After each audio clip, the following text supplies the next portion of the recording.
Alina was 3 years old when the world became too loud for her. Before that terrible night, she was like any other little girl. She would giggle when her mama tickled her feet, ask endless questions about everything she saw, and sing made-up songs while playing with her dolls. Her voice was sweet and clear, always filling their small apartment with chatter and laughter. But children are like delicate flowers. Sometimes when storms hit too hard, they close up to protect themselves. That's exactly what happened to Alina. On a cold Tuesday evening in October, her father had come home angry again. This wasn't unusual.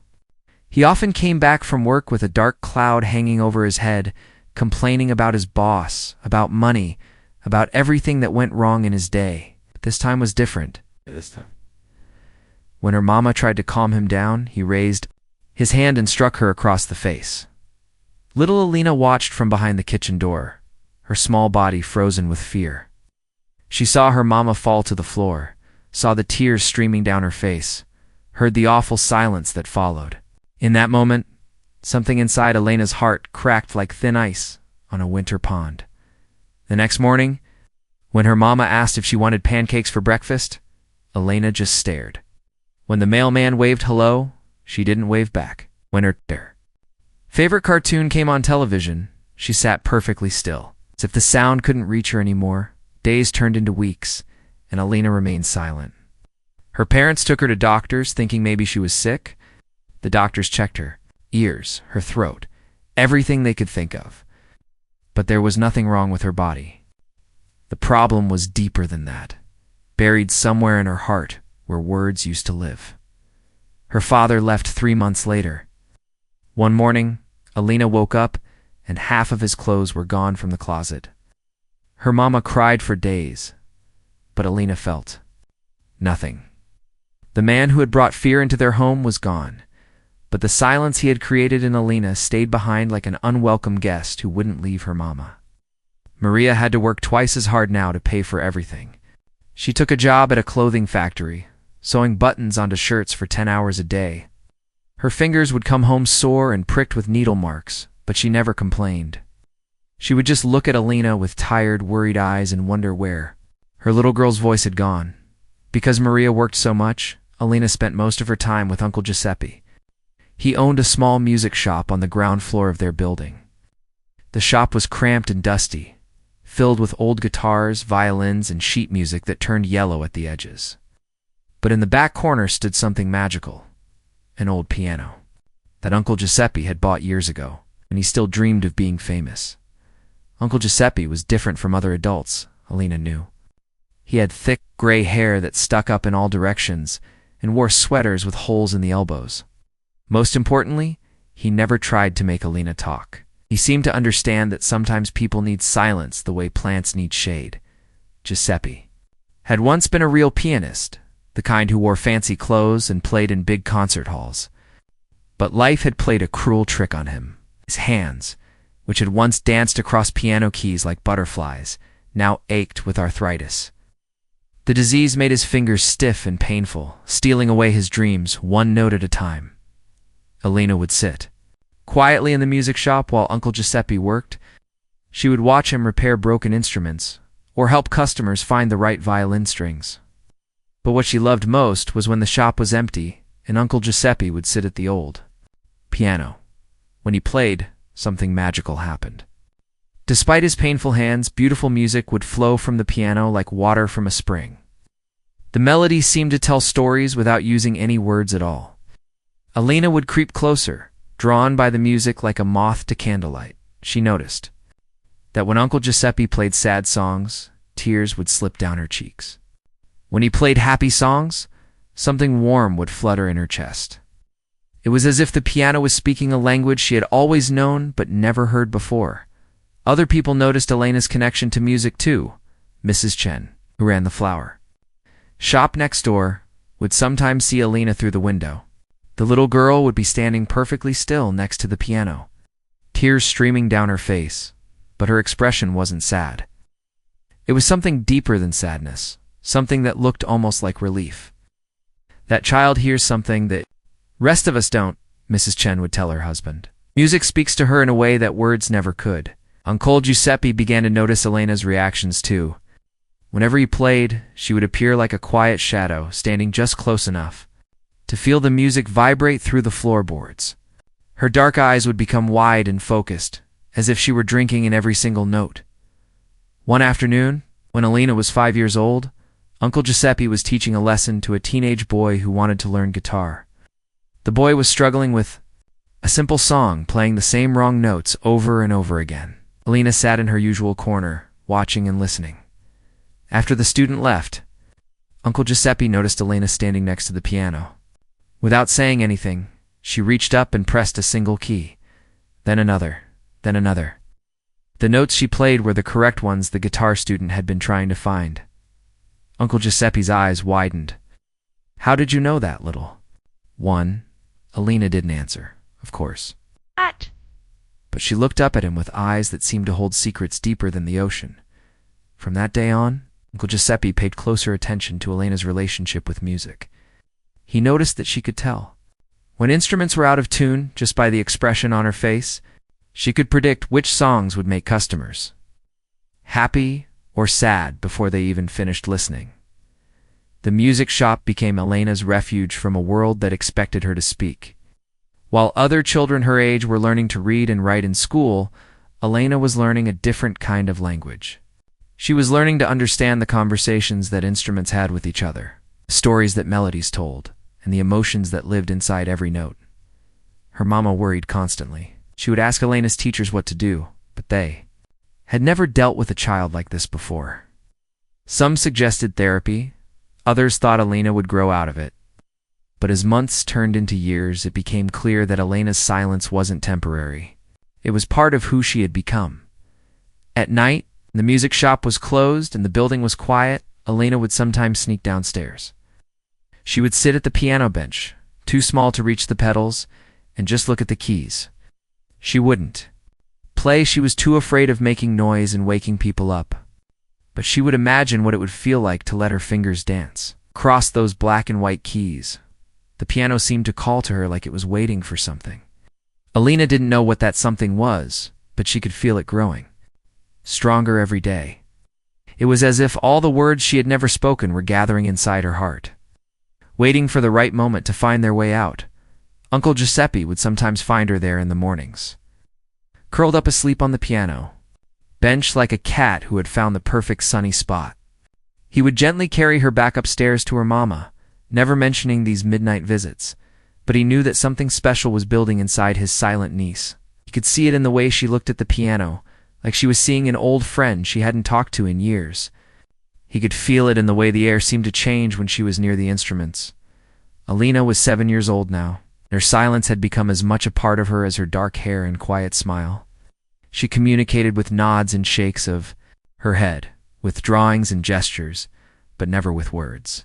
The world had taught her that speaking could lead to pain, so she had chosen safety and silence. But inside her heart, music was growing like a garden in spring, waiting for the right moment to bloom. Alina was 7 years old when everything changed. It was a Tuesday morning in March, and spring was just beginning to peek through the winter cold. Uncle Giuseppe had been feeling tired for weeks, but he kept saying it was just the weather making his old bones ache. That morning, Alina was eating her breakfast of toast and jam when she heard a strange sound from downstairs. It wasn't the usual noise of Uncle Giuseppe opening the music shop or tuning instruments. It was different, a heavy thud, followed by silence. Her mama had already left for work at the clothing factory, so Alina was alone in the apartment. She put down her toast and listened carefully. The building was too quiet. Uncle Giuseppe always hummed old Italian songs while he worked, but today there was nothing. Alina crept down the stairs to the music shop. The front door was still locked, but she had her own key that Uncle Giuseppe had given her months ago. As she pushed open the door, she saw him lying on the floor next to the counter, his face pale and his breathing shallow. Even though Alina didn't speak, she knew what to do. She picked up the phone and dialed the number for help, then pointed to Uncle Giuseppe when the paramedics arrived. The men in uniforms were kind to her, even though she couldn't tell them what had happened at the hospital. The doctors said Uncle Giuseppe's heart was tired and needed rest.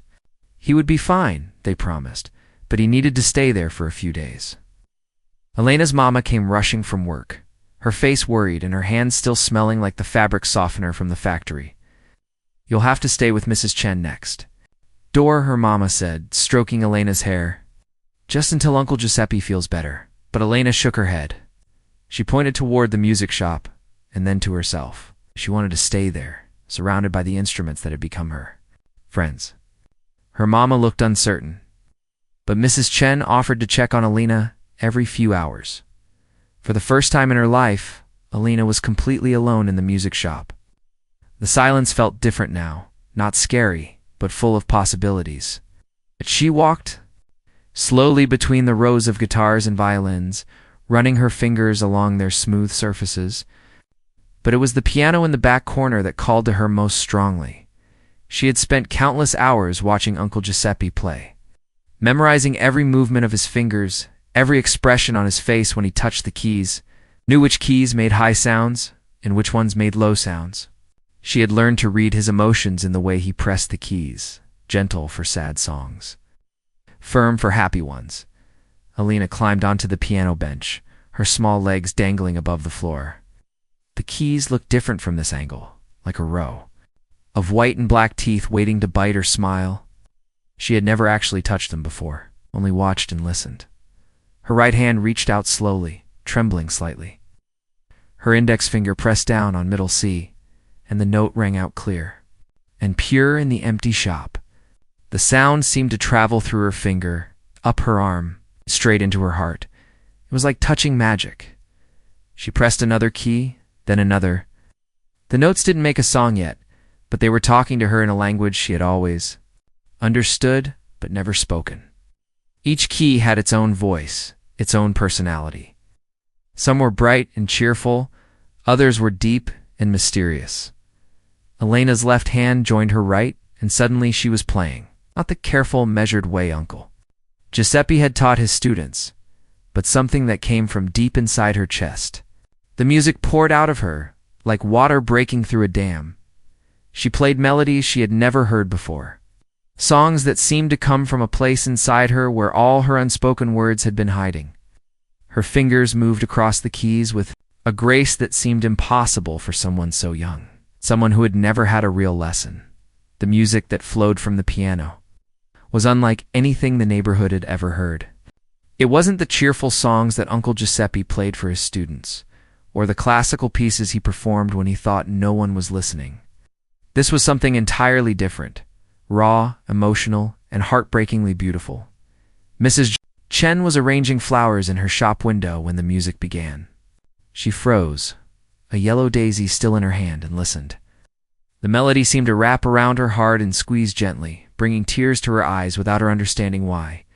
"Impossible," she whispered to herself. "That can't be the little girl." But as she listened longer, she knew it was true. The music was coming from Elena, the child who had never spoken a word, who communicated only through nods and gestures and sad, knowing smiles. Other people began to notice too. Mr. Rodriguez, who ran the bakery across the street, stepped outside to listen. The mail carrier stopped in the middle of sorting letters. Even the stray cats that lived in the alley seemed to gather closer to the music shop, drawn by the sound. Elena played for hours, losing herself completely in the conversation between her heart and the piano keys. She played all the sadness she had felt when her father left, all the worry she carried about her mama working so hard, all the love she felt for Uncle Giuseppe and his kind, patient ways. But she also played things she had never experienced. Hope, joy, and a kind of freedom she had never known existed. The piano seemed to understand everything she couldn't say, and it helped her say things she didn't even know she felt. When Uncle Giuseppe returned from the hospital 3 days later, he found Elena still at the piano. She'd been taking breaks to eat the food Mrs. Chen brought her and to sleep on the small couch in the shop office. But most of her time was spent at the keys. He stood in the doorway, listening to his niece play a piece he had never heard before. It was complex and beautiful, full of technical skill that should have taken years to develop. But more than that, it was full of emotion, the kind of deep feeling that came from someone who had lived through pain and found a way to transform it into something beautiful. Alina, my dear child, he whispered, tears streaming down his weathered face. Where did you learn to play like this? Alina looked up at him and smiled, the first real smile he had seen from her in years. She couldn't tell him in words that she had learned by watching him, by listening to every note he had ever played, by absorbing music through her skin and bones. She couldn't explain that. While other children were learning to speak and read, she had been learning a different kind of language, one that didn't need words. One that came straight from the soul. Instead, she simply began to play. Again. This time, she played a song she had heard Uncle Giuseppe play many times, a gentle Italian lullaby his own mother had sung to him as a child. But Elena's version was different. It was the same melody, but filled with her own understanding. Her own emotions, her own voice. Uncle Giuseppe sat down heavily in his old chair, the one he used when teaching students. He watched Elena's small fingers dance across the keys with the confidence of someone who had been playing for decades. Not days. You have a gift, little one, he said softly. A gift that goes beyond what most people can understand. Alina nodded. But she didn't stop playing. She had found her voice at last, and it was more beautiful than any words could ever be. From that day forward, the music shop became a different place. Alina would play every day, sometimes for hours at a time. Uncle Giuseppe began teaching her properly, showing her how to read music and understand the technical aspects of playing. But he quickly realized that Alina didn't need to learn music the way other people did. She absorbed it naturally, like a plant absorbing sunlight. She could hear a song once and play it perfectly. She could look at sheet music and understand it as easily as other people read books. The neighborhood began to change too. People would find excuses to walk past the music shop, hoping to catch a few moments of Elena's playing. The sound of her music drifted through the streets like a gentle blessing, touching hearts and healing old wounds. Alina had found her voice, and the world was finally ready to listen. By the time Alina turned 13, her gift had become both a blessing and a curse. She could now play pieces that made grown men weep. Compositions so beautiful they seemed to reach into people's hearts and pull out emotions they didn't even know they had. But with this incredible ability came a loneliness that grew deeper with each passing year. High school was especially difficult for Alina. While other teenagers were discovering their voices through endless chatter about movies, music, and crushes, Alina remained as silent as ever. She communicated through carefully written notes, handed to teachers when necessary. But mostly she just observed the world around her with those dark, knowing eyes. The other students didn't know what to make of her. Some ignored her completely, treating her like she was invisible. Others were fascinated by her silence, whispering stories about why she never spoke. A few cruel ones would try to startle her into making a sound, clapping loudly behind her, or shouting her name in the hallways, but it was the ones who discovered her musical talent that caused Alina the most pain. Word had spread through the school about the girl who could play piano like a professional. Soon, students who had never spoken to her before were suddenly her best friends, at least when they needed something. Alina, can you play at my birthday party? They would ask, sliding written requests across her desk. Alina, my boyfriend loves piano music. Could you play something romantic for us? Alina, we need music for the school talent show. We'll do it right. Alina wanted to help. She wanted to be useful, to be liked, to feel like she belonged somewhere. Instead, she said yes to almost everything, writing her agreement in neat handwriting on small pieces of paper. But each time she performed for these students, she felt a little piece of her soul being chipped away. They didn't really see her. They saw her talent, her gift, her usefulness. Alina herself, the girl who had been hurt so deeply that words had become impossible, remained invisible to them. The teachers weren't much better. They praised her musical abilities while completely failing to understand the person behind the music. Her English teacher would write comments on her papers, saying things like, "Excellent work, but I wish you would participate more in class discussions." Her music teacher treated her like a performing monkey, always asking her to play for visiting parents or school board members. "Look what our school can produce," the principal would say proudly when Alina played at school events. Such talent, such dedication. But none of them ever asked Alina how she felt about being displayed like a trophy. At home, things were getting worse too. Alina's mama had started drinking more after work. It began innocently enough, a glass of wine to help her relax after long days at the factory. But gradually, one glass became two, then three, then an entire bottle that would leave her mama. Slumped on the couch, staring at the television with empty eyes, Maria felt trapped in her own life. She worked 10 hours a day at a job that paid barely enough to cover rent and groceries. Her dreams of a better life seemed to slip further away with each passing year. And watching Alina's incredible musical talent bloom only made her own failures feel more painful. Why can't you be normal? Maria would sometimes say when she'd had too much to drink. Other mothers have daughters who talk to them, who share their problems. All I have is this silent child who plays piano all day. Alina would sit at the kitchen table during these moments, writing responses on paper that her mama often didn't bother to read. She wanted to explain that she did want to share her problems, that she had so much to say, but couldn't find a way. To say it, she wanted to comfort her mama, to tell her that everything would be okay. But Maria was dealing with her own pain, her own broken dreams, and sometimes that pain made her blind to her daughter's struggles. The only person who truly understood Alina was Uncle Giuseppe, but his health was getting worse. The heart attack had been just the beginning. Now he had good days and bad days, and the bad days were becoming more frequent. On his good days, he would sit with Alina in the music shop and listen to her play. He understood that her music was different from anything he had ever heard. It wasn't just technically perfect, though it was that too. It was emotionally honest in a way that most professional musicians never achieved.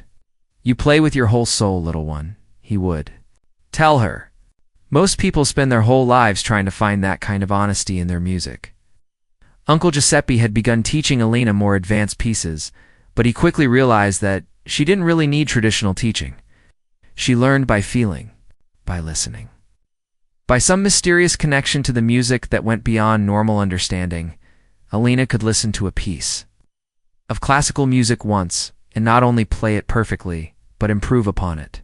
She would add her own emotional touches, her own interpretations that somehow made the music more beautiful than the original composer had intended. But with this gift came a terrible burden. Alina began to feel responsible for everyone's emotions. When she played sad music, she could see people in the audience crying and would wonder if she had hurt them. When she played happy music, she felt pressured to make everyone feel better.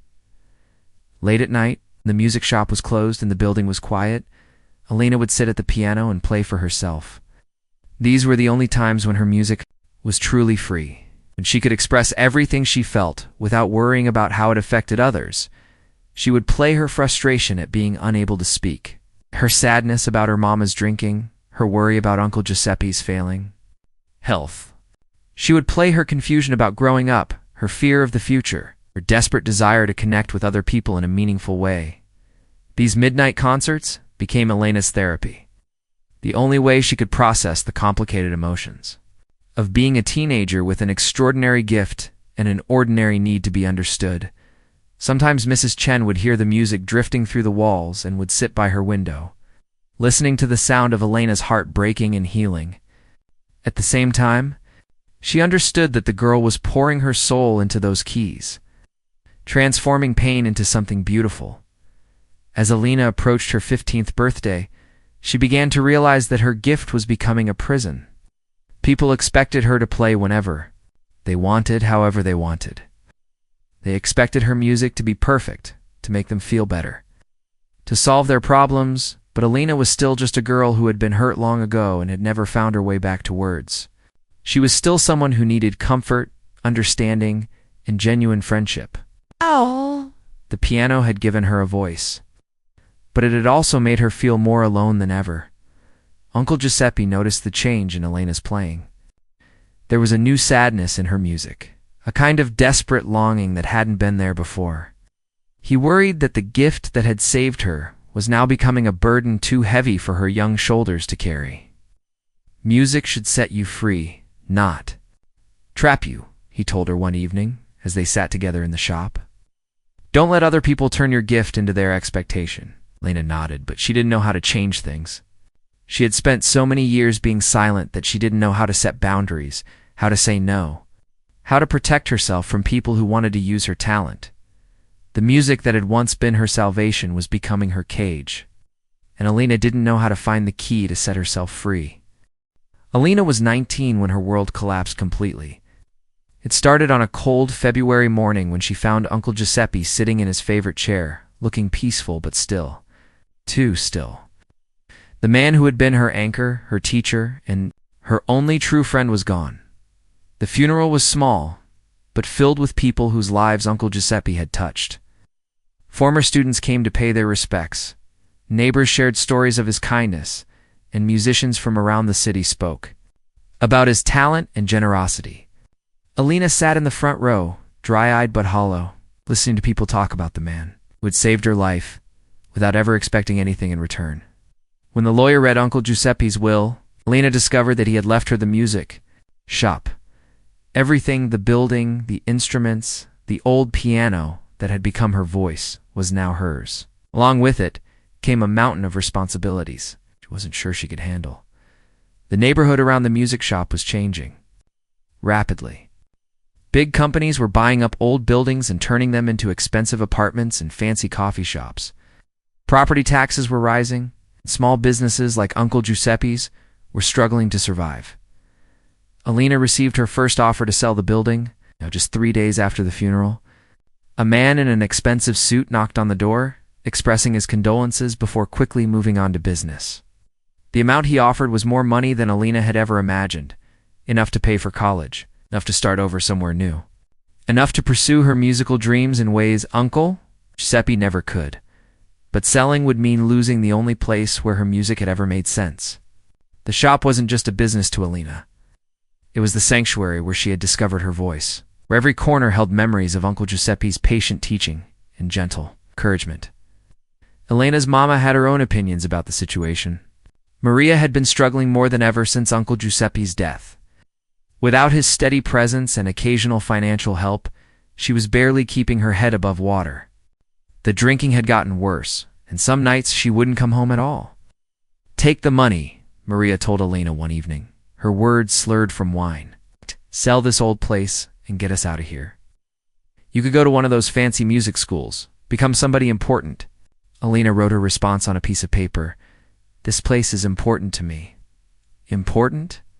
Maria laughed bitterly. "Alina, you're 19 years old and you've never even had a real conversation with another person. You spend all your time hiding behind that piano. Maybe it's time to join the real world." The words stung because Alina knew there was some truth in them. She had become so dependent on her music to communicate that she sometimes wondered if she had forgotten how to be anything else. But the idea of leaving the shop, abandoning the place where Uncle Giuseppe's spirit still lingered, felt like losing herself completely. The financial pressure mounted quickly. Alina had never handled money or business before. Uncle Giuseppe had always taken care of the practical things while she focused on music. Now, she was drowning in bills, taxes, decisions she didn't know how to make. The shop's income was barely enough to cover basic expenses. Few people were buying instruments anymore, and the music lessons that had once provided steady income died with Uncle Giuseppe. Alina could play beautifully, but teaching required patience and communication skills she didn't possess. More developers came knocking, each offer higher than the last. The man in the expensive suit returned several times, his smile getting wider and his voice more insistent each visit. "Miss Alina," he would say, "this neighborhood is going to change whether you want it to or not. You can either profit from that change or be crushed by it." Alina felt trapped between two impossible choices: keep the shop and risk losing everything, when she couldn't afford to maintain it, or sell and lose the one place in the world where she truly belonged. During this difficult time, Alina's playing changed dramatically. Her music became more intense, more desperate. She would play for hours each night, her fingers moving across the keys with a kind of frantic energy that seemed to pour all her fear and confusion into sound. The neighbors began to take notice. Mrs. Chen would stand outside her flower shop in the evenings, listening to the haunting melodies that drifted from the music shop. Other people started gathering too, workers heading home from late shifts, couples taking evening walks, elderly residents who had trouble sleeping, Elena's music had always been beautiful, Ow. but now it was something more. It was the sound of a soul fighting for survival, of someone clinging to the only thing that made life meaningful. People who heard it felt something deep in their chests, a recognition of their own struggles and dreams. One of these listeners was Michael Torres, a journalist who had moved to the neighborhood recently.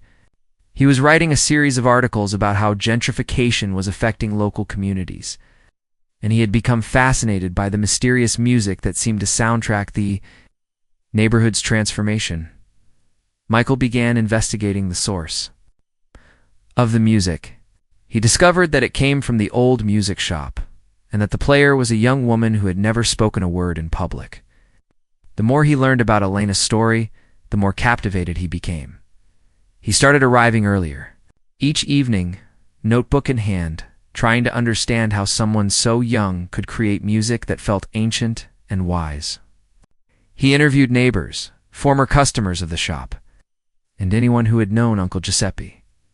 Slowly, Michael began to piece together Elena's remarkable story. The trauma that had stolen her voice, the uncle who had shown her another way to communicate, the extraordinary gift that had bloomed from pain and silence. Elena noticed the journalist too. She saw him standing with the other listeners, but there was something different about him. While others seemed lost in the emotion of her music, he was studying it, trying to decode something hidden in the melodies. One evening, Michael approached the shop door after Elena had finished playing. He knocked gently and waited. When Elena appeared, he smiled and held up a piece of paper with a simple question written on it. "May I ask you about your music?" Elena studied his face for a long moment. She could see genuine curiosity there, not the grabby needs she had encountered so often in high school. This man wasn't trying to use her or exploit her talent. He was trying to understand something deeper. She gestured for him to come inside, and they sat across from each other in the dusty shop. Michael had prepared pages of questions. He quickly realized that Elena's answers came not through words but through music. When he asked about her childhood, she played a piece that sounded like loneliness and fear transformed into something beautiful. When he asked about Uncle Giuseppe, she played a melody so full of love and gratitude that Michael felt tears forming in his eyes. For the first time in years, Elena felt truly heard. Not her music, not her talent, but her actual story. Michael listened with his whole being, and somehow that made all the difference. As their evening conversations continued, Elena began to realize that her story might matter to people beyond her small neighborhood. Michael was talking about writing an article about sharing her experience with a wider world. The idea terrified and excited her in equal measure. Part of her wanted to remain hidden, safe in her silence and her music. But another part wondered what might happen if she let herself be truly seen for the first time in her life. The decision about the music shop was still weighing on her. But now there was another possibility beginning to form. Maybe her voice. Her real voice expressed through music could reach people she had never imagined. Maybe her silence had something important to say to a world that had forgotten how to listen. Michael's article appeared in the city newspaper on a Sunday morning in May. Everything changed for Elena. The headline read, "The Silent Symphony, One Woman's Journey from Trauma to Triumph Through Music." But it was the story itself that captured hearts across the city. Michael had written about Elena with deep respect and understanding. He didn't sensationalize her silence or treat her like a curiosity. Instead, he painted a picture of a young woman who had found a way to transform pain into beauty, who had discovered that sometimes the most powerful voices speak without words.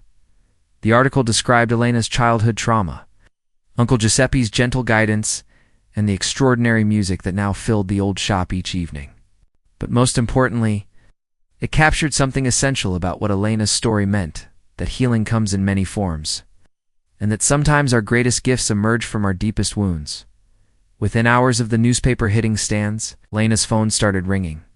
The calls came from everywhere. Music schools wanting to offer her scholarships, record labels interested in her unique story, concert halls hoping to book performances.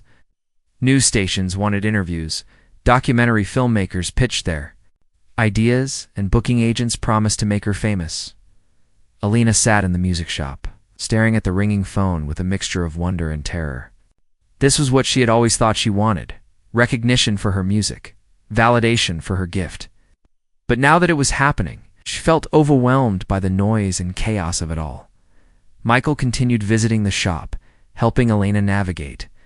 The sudden attention, he had become something like a translator between Elena's silent world and the speaking world that wanted to reach her. Through written notes and musical responses, Elena communicated her thoughts and feelings about each opportunity. The most prestigious offer came from Lincoln Center in New York. They wanted Elena to perform a solo concert, with proceeds going to support music therapy programs for traumatized children. The idea was beautiful, but Elena had never performed for more than a handful of people at once. "You don't have to do anything you're not ready for," Michael assured her, reading the concern in her eyes. "Your music has already touched thousands of people just through the article. You've already made a difference." But Elena surprised everyone, including herself, with her response. She wrote a simple note. "Uncle Giuseppe always said music should heal people. Maybe it's time to try." However, Elena had one condition that shocked the music industry. She didn't want to perform at Lincoln Center or any other famous venue. She wanted to stay right where she was, in Uncle Giuseppe's music shop. If people wanted to hear her music, they could come to the place where it had been born. The response was immediate and overwhelming. Within days, people began traveling from all over the country just to stand outside the small music shop and listen to Elena play. The sidewalk filled with listeners every evening, young and old, rich and poor. People from every background imaginable. Elena played for them from inside the shop, her music floating through the open windows and doors. She couldn't see most of their faces, but she could feel their presence, their attention. Ow. Their hearts opening to the melodies that poured from her soul. Something magical began happening in the neighborhood. The developers who had been pressuring Elena to sell suddenly found themselves surrounded by crowds of people who came to hear her play. Property values rose, not because of luxury apartments, but because of the beauty that Elena's music brought to the streets. Local businesses thrived as visitors needed places to eat and stay. Mrs. Chin's flower shop became a gathering place, where people shared stories about how Elena's music had affected them. The bakery across the street started staying open late to serve the evening crowds. The city government, recognizing the cultural significance of what was happening, designated the music shop as a protected historic site. Elena would never have to worry about developers again, but the most important change happened within Elena herself. For the first time in her life, she began to understand the true power of her gift. Her music wasn't just beautiful sounds, it was a language that spoke directly to people's hearts, a way of connecting with others that transcended the need for words. Letters began arriving from around the world. A soldier wrote about how hearing Elena's music on a recording had helped him process his trauma from war. A mother shared how playing Elena's songs had helped her daughter speak for the first time after a traumatic experience. Teachers wrote about using Elena's story to help their students understand that there are many ways to find your voice.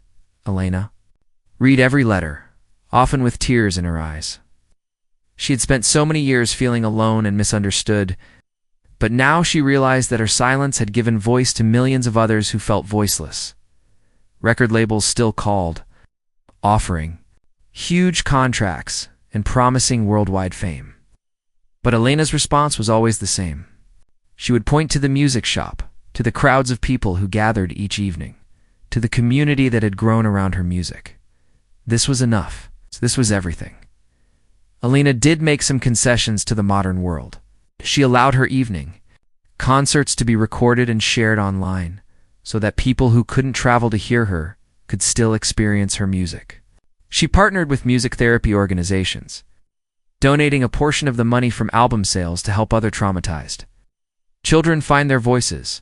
Michael's article had opened doors to a bigger world, but Elena chose to stay in the small world, where she felt safe and understood. She transformed the upstairs apartment, where she had grown up, into a music therapy center, working with children who, like her, had found that words weren't always the best way to communicate. Elena never did learn to speak again, but she discovered that she didn't need to. Her music said everything that needed to be said. When people asked her questions through written notes, she would respond by playing pieces that somehow contained complete answers. Her evening concerts became a neighborhood tradition that lasted for years. People would bring blankets and chairs, turning the street in front of the music shop into an outdoor concert hall. Children grew up listening to Elena's music, and when they became adults, they brought their own children to hear the woman who spoke through piano keys, Elena's mother. Maria eventually found her way back from the darkness that had consumed her. Hearing her daughter's story told with such respect and understanding helped her realize how much strength Elena had always possessed. She got help for her drinking problem and slowly rebuilt her relationship with her daughter. Learning to communicate through music and written notes, Mrs. Chen often said that Elena had saved the neighborhood. But Elena knew the truth was more complicated than that. The neighborhood had saved her too. By giving her a place where her difference was celebrated rather than feared, where her silence was respected rather than seen as a flaw. The community had allowed her to bloom. Years passed and Elena's story became legend. Music schools taught courses about her unique approach to communication. Therapists used her techniques with patients who struggled to express themselves through words. Her life became proof that healing takes many forms, and that sometimes our greatest gifts come from our deepest wounds. Elena never became famous in the traditional sense, never performed at Carnegie Hall or won Grammy Awards. But she became something more important, a beacon of hope for anyone who had ever felt different, misunderstood, or voiceless. In the end, Elena's silence had spoken louder than any words ever could.